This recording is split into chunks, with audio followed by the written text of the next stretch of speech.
Appeal and the Court of the 5th District of the State of Florida is now in session. The Honorable Brian D. Lambert, Judge presiding. All persons have business before this court draw near. Your attention, you will be heard. May God save the United States of America, the State of Florida, and this honorable court. Please be seated. Aaron, you doing the clock? Yes, sir. You guys have finally decided you don't trust any of us to run the clock?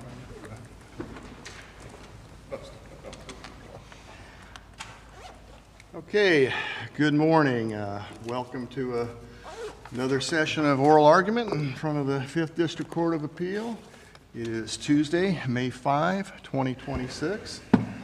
As our marshals indicated, I am Brian Lambert. I'll be the presiding judge over the panel and over the oral argument cases today. We have 3 of them. Let me introduce the panel for you. To my right and your left is Judge Scott Makar. And to my left and to your right is Judge John McIver. A couple things. If we are being live streamed, YouTube or what have you, so if you have any electronic devices, please put them in either the mute position or turn them off completely so they don't inadvertently go off and interfere with the counsel's argument or with the court. Another thing, each side will have 20 minutes to argue the case. The appellant will, part of that 20 minutes for the appellant will be rebuttal if the appellant would like to use rebuttal time, and we will mark the amount of rebuttal time. Typically it's 5 minutes rebuttal, but tell me if you want a different amount of time and the marshal will set the clock accordingly. All right, our first case is 25-0882, Crotty Services, Inc. versus Department of Environmental Protection. So counsel, if you want to approach the respective benches.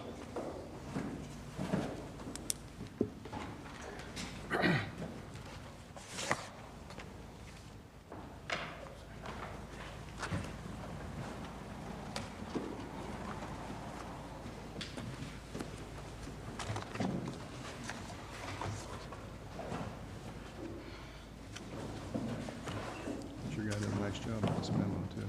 Ethan, he does good work. Okay, so whichever of you is Mr. Birch, whenever you're ready, you can. I'm assuming it's a Mr. Birch. That's the only name we have for the appellant here, so.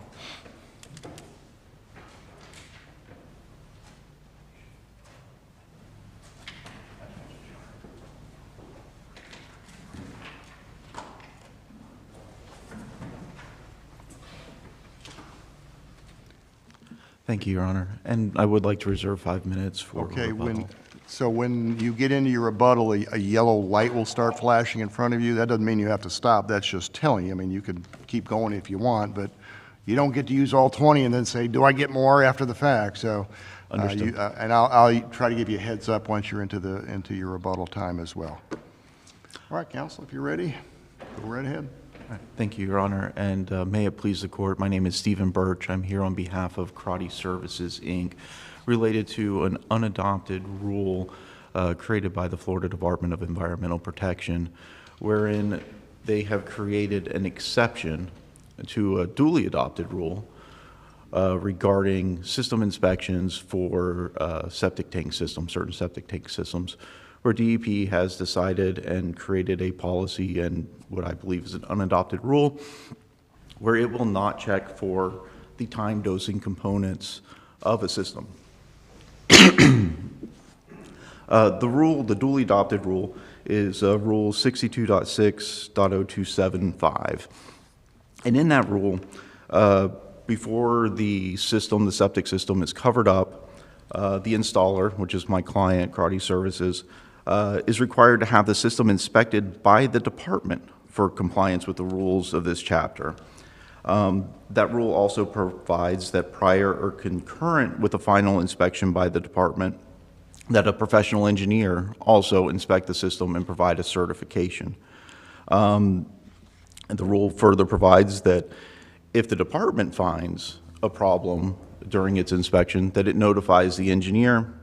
And then finally, the duly adopted rule provides that the final installation approval shall not be granted until the department has confirmed that all requirements of this chapter, including building construction and lot grading, are in compliance with the plans and specifications provided in the permit application.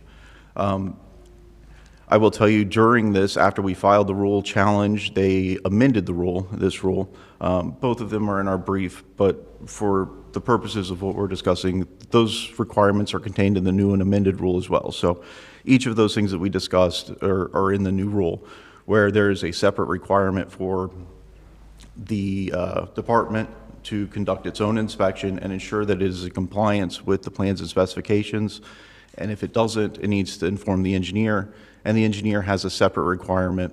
So are you saying they formally adopted what you argue is an unadopted rule at the time? No, Your Honor. They made some changes regarding the engineer certification, but it did not affect any of the issues that we're discussing in our rule challenge. So we went forward with our rule challenge, but I want it to be known that there was a change in the rule on August 27th, 2024. But it does not change any of the requirements, all of the requirements for the department to conduct its own inspection and ensure that it is in compliance with the plans and specification are still in the new rule. Well, counsel, what's the basis for your standing? I guess your client installs these systems as well as you also have customers who've had systems installed by a competitor. It's Brian Davis, I think it was, or Davis Systems. Mr. Davis, yes. Yeah. Give us the short answer of your standing. The short answer for standing is that as set forth in by the first DCA in ABC Fine Wines and Spirits, the fact that a party is regulated by a rule is alone sufficient to establish their substantial interest will be affected. Was that a direct case? Was that an intervener case, or was that a case? I apologize. Wasn't that a case that involved intervention? That involves a rule challenge just like this. They were, ABC Fine Wines and Spirits was challenging a rule by the Department of DBPR, I forget the acronym, but they had created a rule regarding what could be served at a restaurant and the exceptions, and they were arguing it's slightly different, but it's under the same chapter, the same substantially affected test, that rule is invalid. And the first DCA found that they had standing because they were regulated by the rule at issue. In another DOA case, it's the SCF case that we cite, the ALJ, again, in an unadopted rule challenge.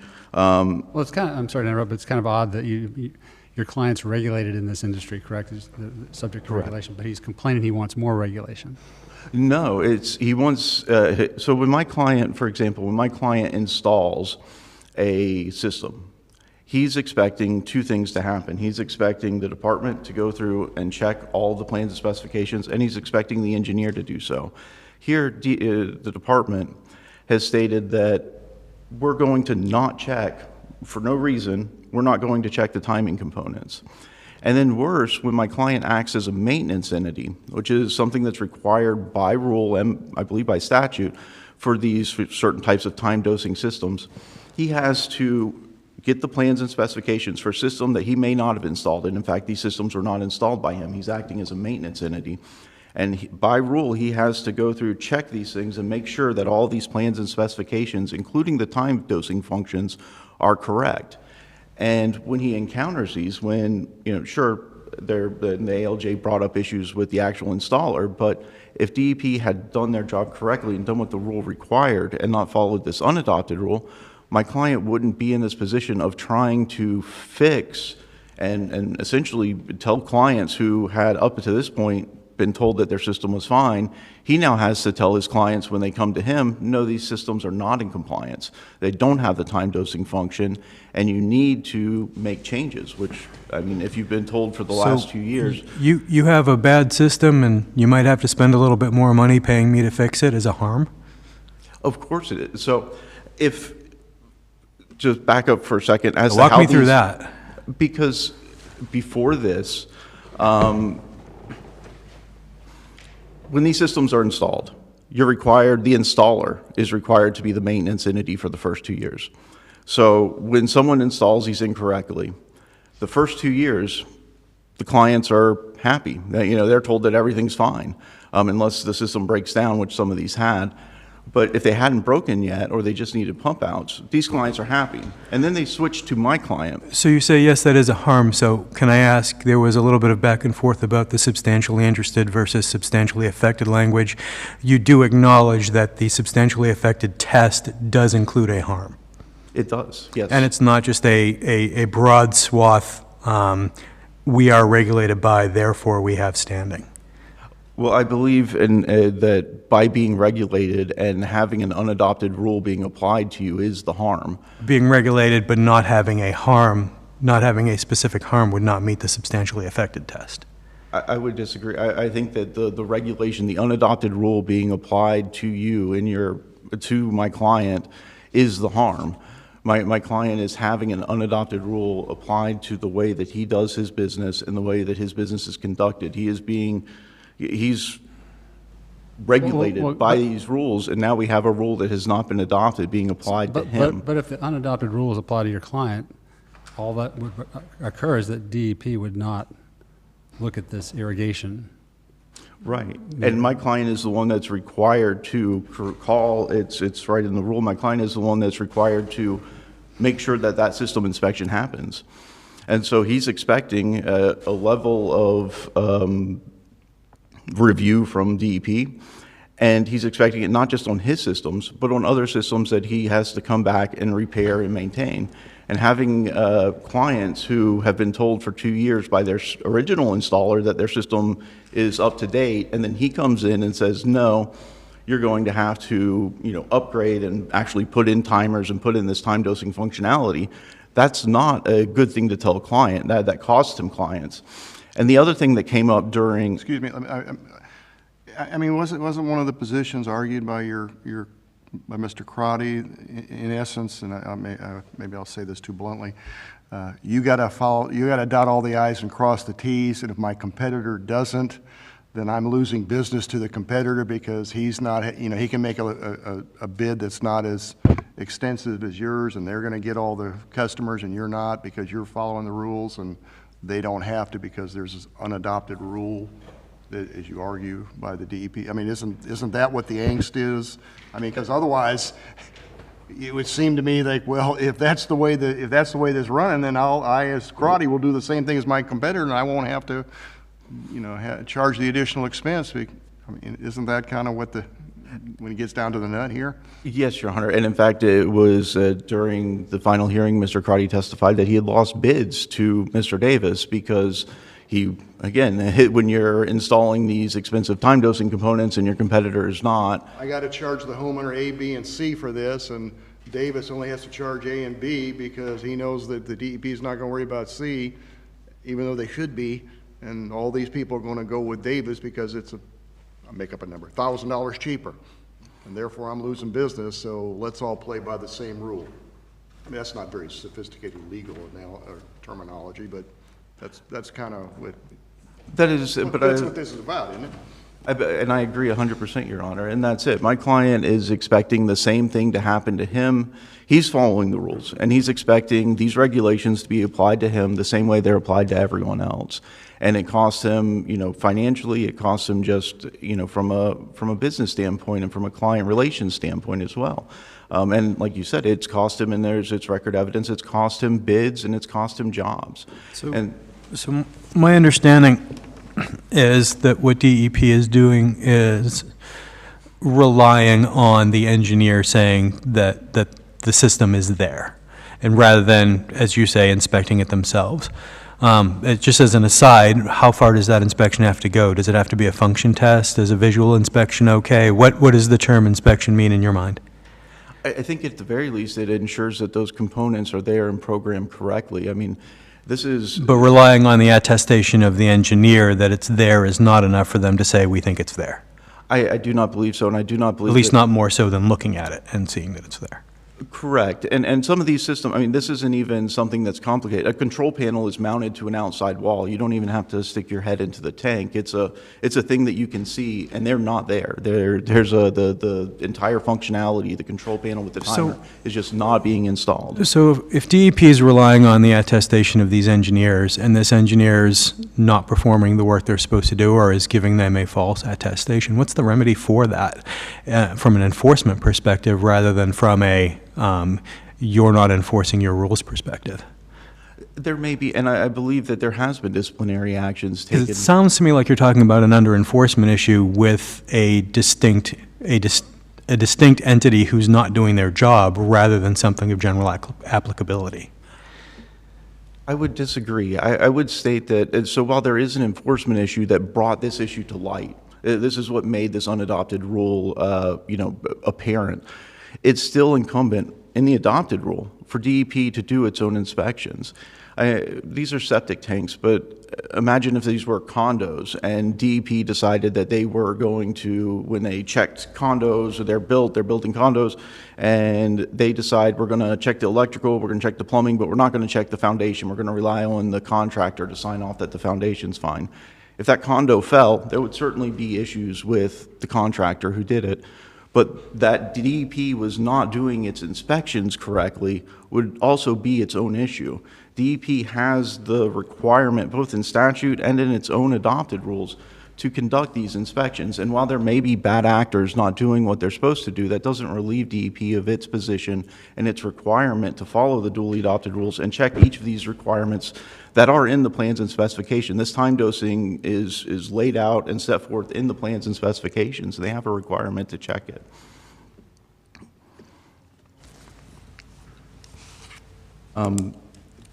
With that said, I do think, real quickly, I would just like to go through, and standing seems to be the thing we've been discussing, so I'll just quickly hit on. What's your first issue? It is. Without that, we don't get very far, Your Honor.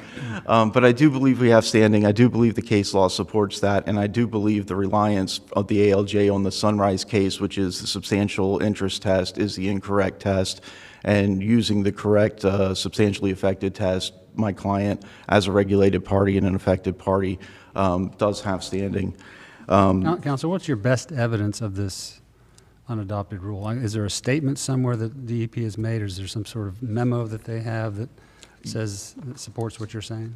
Yes, in fact, so we started with kind of circumstantial evidence finding these systems, but during depositions and discovery, and then during the final hearing, DEP's own witness stated this on the record. It's I excerpted it in the initial brief, and I have it here somewhere if you want to read it. But DEP's witness states explicitly that DEP, while doing its inspections, will not check for the time dosing components, and it will rely solely on the engineer certification for that section of the inspection. And during the hearing, he also admitted that they check other engineered functions, so other engineered designs, they check those in their inspections. It's just time dosing functionality that they do not check.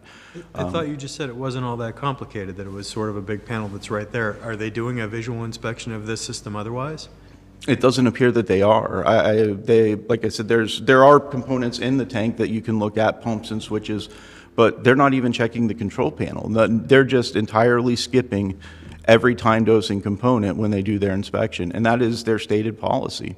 Well, of the 22, as I understand it, there was 22 instances, same company, same engineer, none of the systems failed.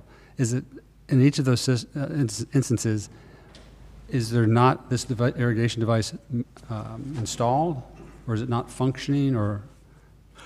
For each of the 22 that my client found, there was no time dosing functionality found in the system at all that was installed. No device or no functionality within the device? No device, no control panel, and no timer were installed in each of those 22. Okay, so it's a failure to install that at the outset. Correct. And I believe my time is up.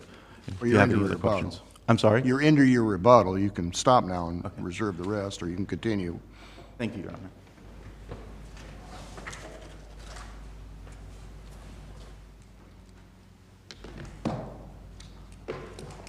May it please the court, I'm Jeffrey Brown for the Florida Department of Environmental Protection. I want to begin briefly by discussing the petition in this case and the theory of standing that was pled. Then I will discuss what the records and what the record reveals as to the actual findings by the administrative law judge.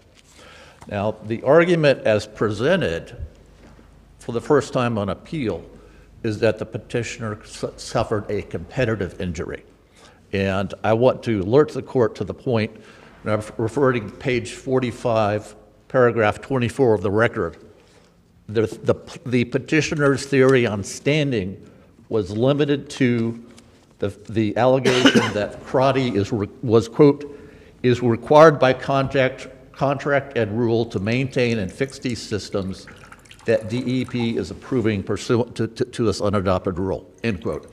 That is the only theory that is laid out in the petition. There was no motion to amend the petition. This was not raised in the pre-hearing stipulation, and the argument was not made until the submission of the party's proposed final order.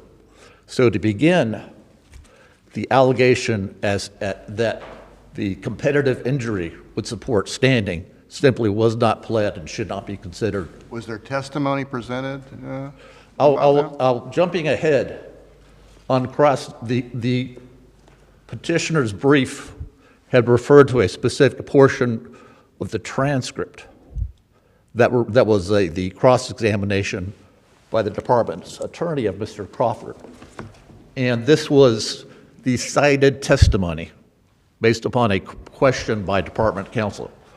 Quote, we've lost out on opportunities to bid, several large projects because if we can't do it. Now, Your Honor, there is a representation that the Crotty Services lost actual business, but at most the record reflects that Mr. Crotty or Crotty Services lost opportunities to bid rather than business itself.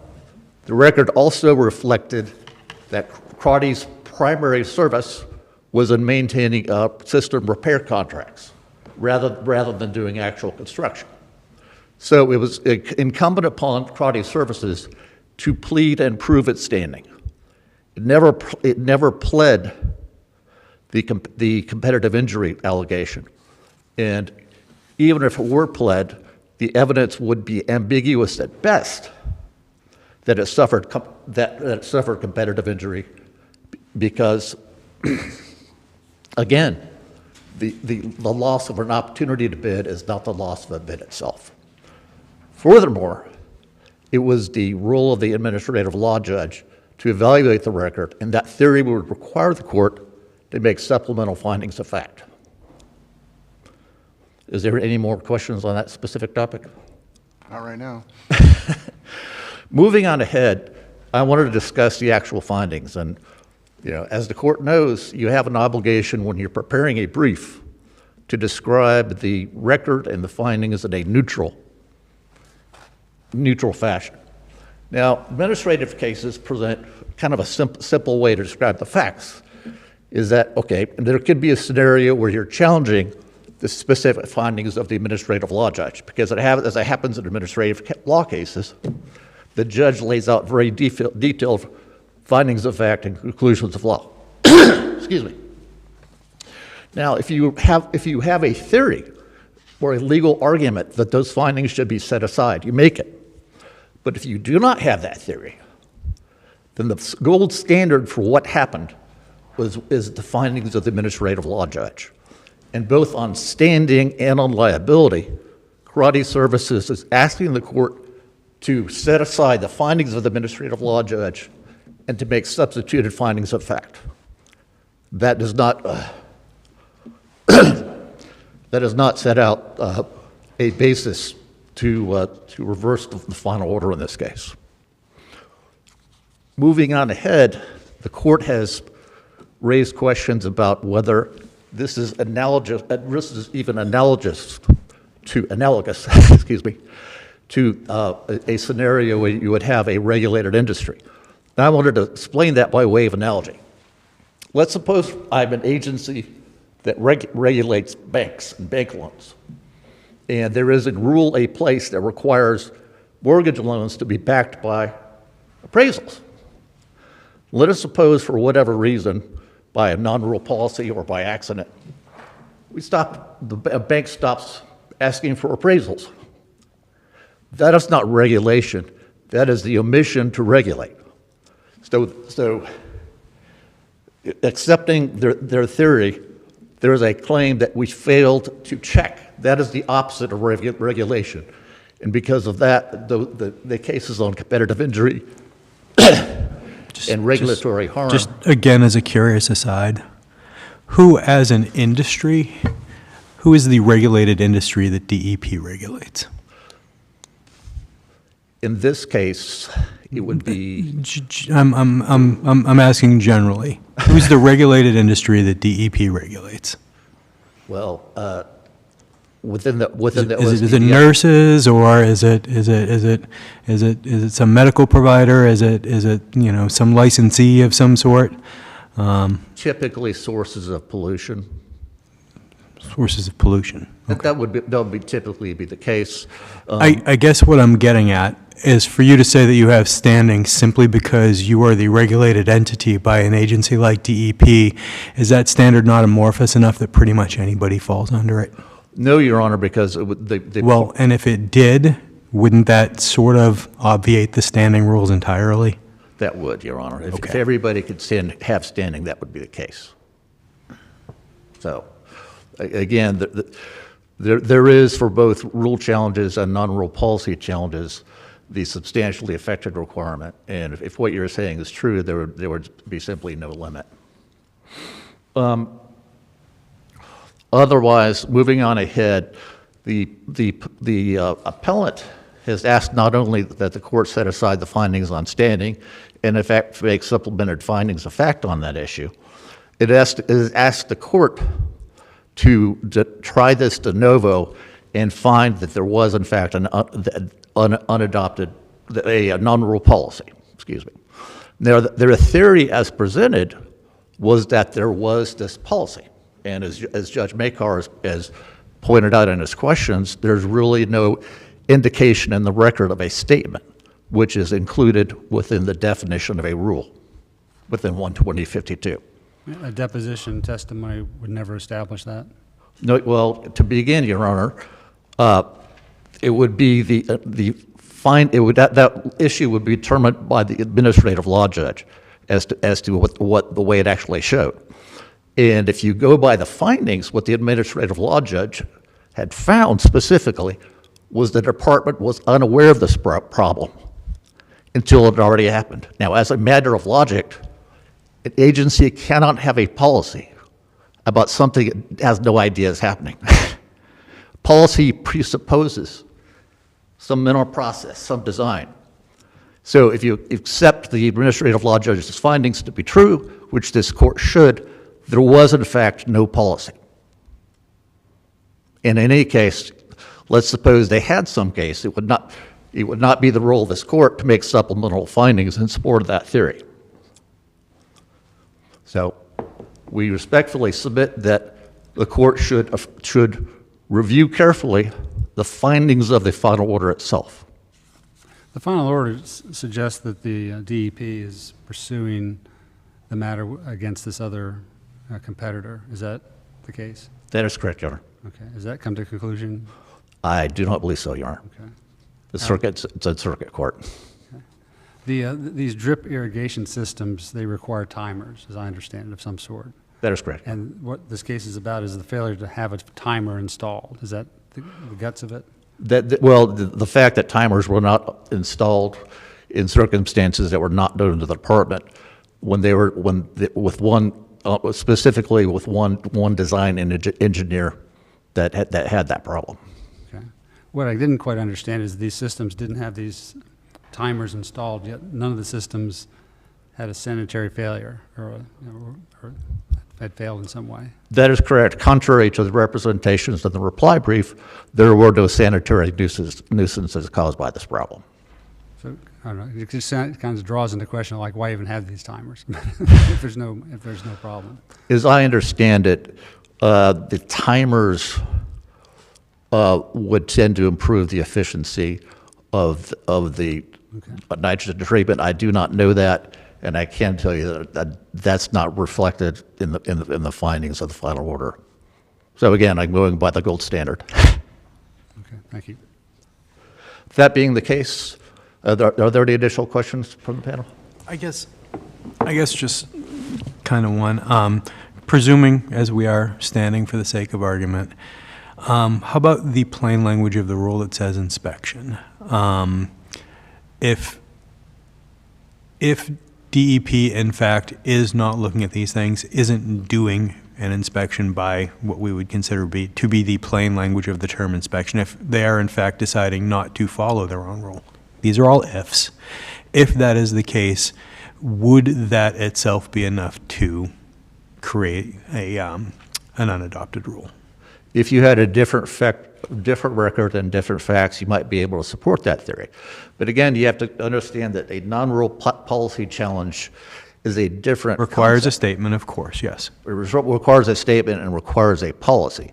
Now, if the facts were different and if the petitioners were able to prove some theory, which they were not, they might they might at best show that some conduct was inconsistent with an adopted rule, which may or may not be evidence of a statement.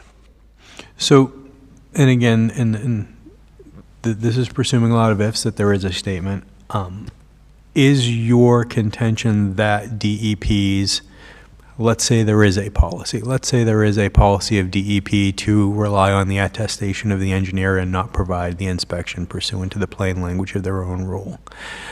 Is your suggestion that reliance on that attestation, if that was their policy, would comport with the plain language of their rule? Well, the argument that in that case would be that the department's conduct was consistent with an interpretation of the rule requiring the professional certification. But again, looking at the case as pled, there was a theory that the department essentially had an unadopted rule of overlooking specific compliance problems. And again, that's contrary to the findings of the administrative law judge. Are there any additional questions from the panel? One final note, if I may. If I'm not over time. 7 minutes.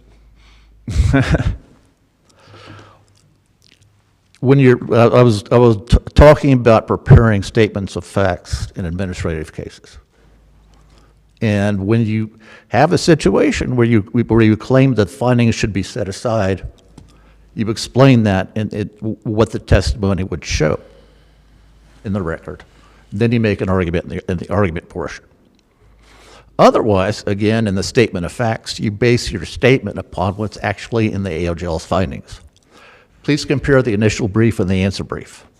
Virtually every statement of fact in the initial brief is based upon a reference to the transcript itself, as opposed to the findings of the administrative law judge. Well, all of this is a fair normative argument, but I think they're allowed to lay out their case the way they want to lay out their case. Yes, Your Honor. And I'm not trying to cast aspersions, Your Honor. I'm simply saying that our representation of the record is more fair and accurate. I think you get the point. Thank you for your time. All right. Thank you, counsel.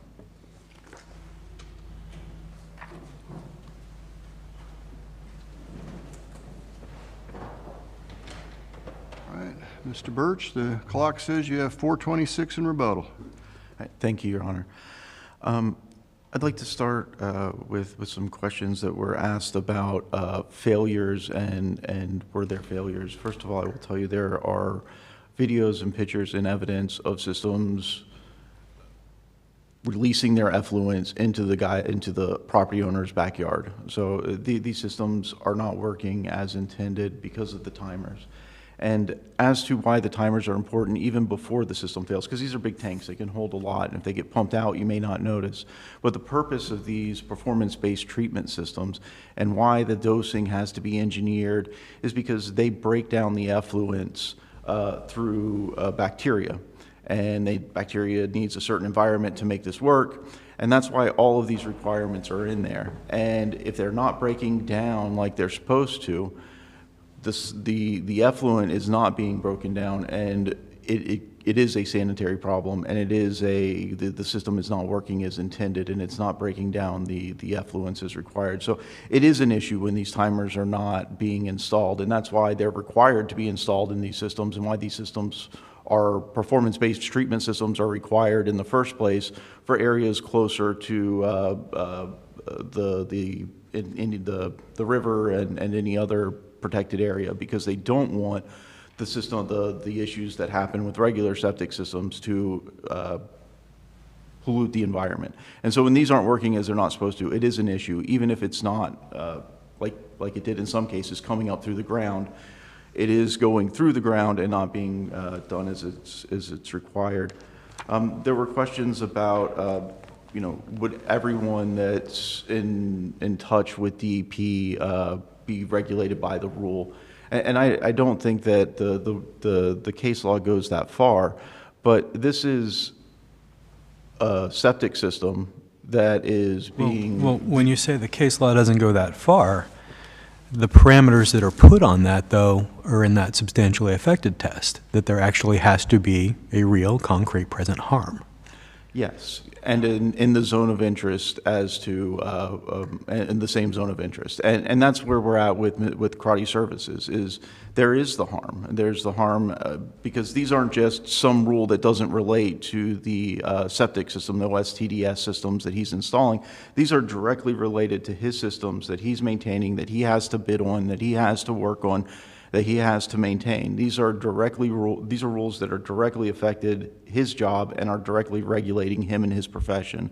So it's not like anyone that may be regulated by DEP would have standing, but if these are the rules that regulate you, you have harm, both financially and just in having different rules applied to you than what the rules that were duly adopted are. So I think that's important to point out, that Mr. Crotty is directly regulated by these rules, not just indirectly regulated by them. And then finally, there was a talk about, was there a statement? This is Mr. Marcelo Blanco, DEP's witness during the final hearing. Well, the first is me, it's my question. This is from page 360 of the transcript. Well, was there a statement which was the basis of your complaint? For the basis of the complaint, we were going off of, and there's case law for this, when we started this case, we were going off the circumstantial evidence that DEP was signing these permit applications stating that they had done the inspection, and the inspection was obviously not For lack of a completed. better term, upon discovery and belief? Correct. Well, correct. And then once we got into discovery, we were able to determine that that was, in fact, DEP's stated position, and they stated it on the record in deposition and final hearing. And I believe I'm running out of time if anyone has any other questions. Yep, okay. Thank you very much, counsel. Thank you. All right, have a good day.